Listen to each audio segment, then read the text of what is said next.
Hello everybody, hope everybody's doing good today. Welcome to the channel. Today we're in the new shop, finally. We're not moved in yet, still have a little bit to do, but we're getting there. And it probably sounds kind of empty in here, and that's because it is.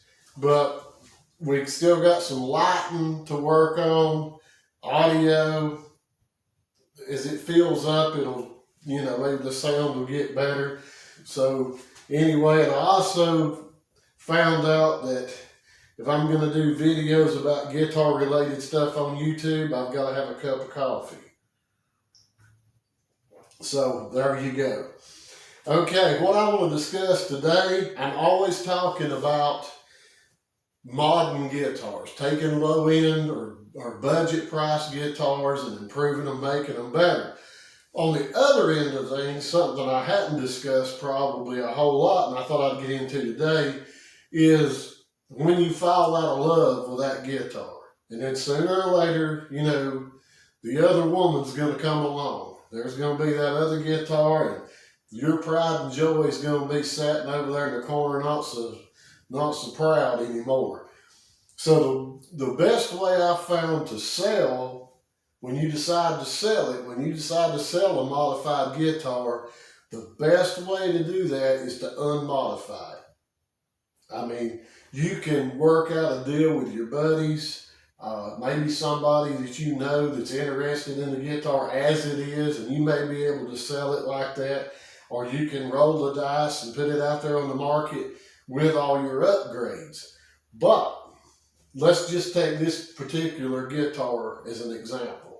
This is a 2003 Squier Standard Indonesian model, 3 single coils.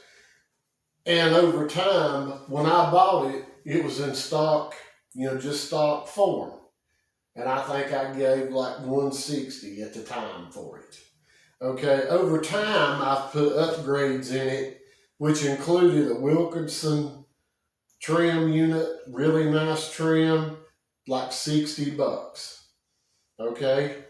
I also, at a point in time, bought a couple of the GFS humbucker, gold foil humbuckers, which is like $80. A gold foil single coil, let's say $30 or so, 32. Also, the premium wiring kit with a good switch, good pots, all of that, that's another $26.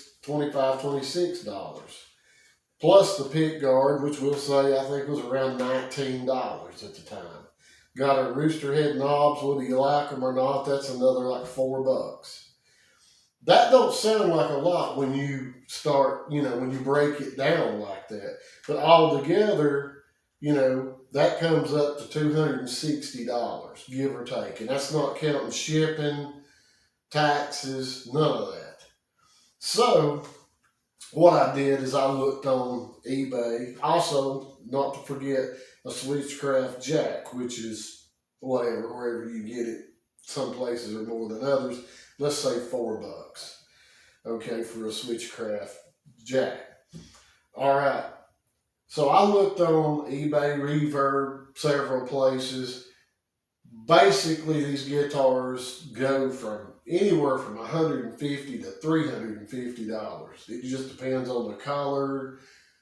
Everything's rare and hard to find. So basically, I settled on this guitar being worth like $225 is a fair retail price based on, and that depends what part of the country you're in, what country you're in, that kind of thing. Full thickness body, alder body, maybe they're ash or alder, they're hardwood. Nice guitar, 2-point trim. But the thing to do on these guitars is when you buy that guitar, even if you think you're going to have it forever, when you start modding it, get you a Ziploc storage bag, something pretty good sized, whatever, box, whatever you want to use. Put all your stock components in that. Your pick guard, your pickups, everything that you change out from stock, put it in that box. because when it comes time to sell it, you're going to eat all those upgrades. It's just simply the way it is. So what I figured on this guitar is, if I value this guitar at $225, that puts me on a whole total of $486, or $486 total in this guitar, if I value it at $225.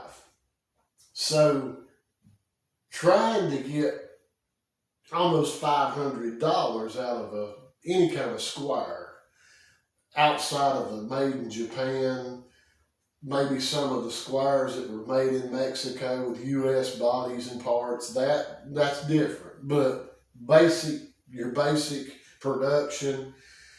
So you're really better off to replace your stock components like I've done here. Now, I did have a pick guard that was a little bit nicer that I put on there, but replaced all the stock components, 500K pots, the little printed circuit board switch, the original bridge, original pickups, polished the frets, put new strings on, checked the intonation, done all that, made it a good guitar. Stock jack, made it a good guitar, not something slapped together, because you got to sell it. You want the seller to be happy, especially if you're like me and you're in that business. You want somebody to get a good guitar. So you're better off just putting it back in stock condition than, because you're going to eat it on the mods. I mean, you're probably going to come out selling this guitar with all the modifications for around $350, maybe. That's if you find somebody that's just gotta have it. So, if you sell it for $350 and you've got $261 or so in modifications, that means you've actually sold the guitar for $89. And you're going to sell it for $89. Otherwise, you can turn it around the other way and say you get $225 out of the guitar. You're only getting $135 from your mods. So you would actually be better off to take all your stuff that you bought. If you don't want to use it somewhere else, put it out here on Craigslist, eBay, Reverb, yada, yada, yada, and sell those parts individually. And somewhere in all this jumble of stuff, and it seemed like you would get like, I figured somewhere around 152 out of this stuff, because there is an advantage. If you've had something for a while, the price of the new stuff may have went up, so you might actually get back out of it what you paid for it. And then also right now, with my experience, getting a lot of these parts is hard to get right now, because of everything going on. I mean, they were not available. So that way, you would actually, if you sold the guitar for $225, sold all your mods, your trim, pickups, pick guard, that type stuff, you would actually end up selling it total for $377 versus, whatever I said before, $350. And that's highly doubtful you're going to get $350. So anyway, I'm always talking about things on the building side and not so much on the selling side. And I'm not saying you can't mod a guitar or leave some stuff on it that you won't get that back, but most of the time you won't. It's just a sad truth. I mean, it's just like, old classic cars. You can spend $100,000 on one and it may still only bring 30, so you can put a lot of money, better off to keep those stock parts, put them back on, don't slap it together, don't tie stuff together with electrical tape. I mean, solder it, do it right, because you want the person buying it to get a good guitar. So anyway, that's pretty much my spiel for today. Really appreciate everybody subscribing. I hate the audio right here the way it is. That's coming. We're moving along. We're at least out here. So appreciate all my subscribers, all my comments, and everything. So until the next time, see you.